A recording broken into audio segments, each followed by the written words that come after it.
उर्दू कहानी आधी बात का पूरा तमाशा। एक दिन एक औरत सड़क पर एक आदमी के पास आई।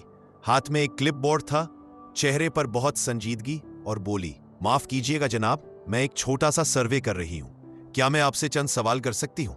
आदमी ने मुस्कुराकर कहा, जी जरूर पूछिए।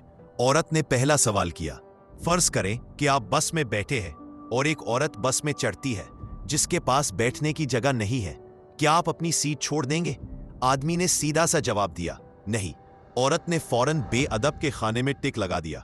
फिर अगला सवाल किया, अगर वो औरत हामला हो तो? आदमी बोला, नहीं।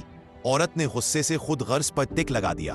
अब तीसरा सवाल आया, अगर वो औरत बुजुर्ग हो, बड़ी उम्र की हो तो क्या सीट छोड़ देंगे? आदमी ने फिर इत्मीनान से कहा, नहीं। अब औरत का सबर जवाब दे गया। गुस्से में बोली, तुम एक निहायत बेहस, खुद गर्ज और बेअदब इंसान हो, जिन्हें ना औरतों की इज्जत का पता है ना बड़ों की इज्जत का।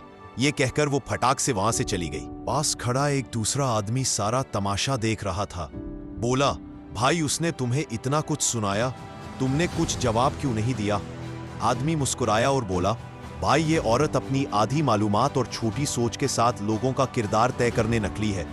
अगर ये मुझसे वजह पूछ लेती तो मैं बता देता कि मैं तो बस ड्राइवर हूं, बस ये सुनना था कि आसपास खड़े सबके बहकाहे छूट गए। सबक, हमारे माशरे का सबसे बड़ा मसला यही है कि हम आधी बात सुनकर पूरा फैसला सुना देते हैं। अधूरी मालूमात पर राय देना ऐसे ही है जैसे आंखें बंद करके गाड़ी चलाना। हादसा तय है।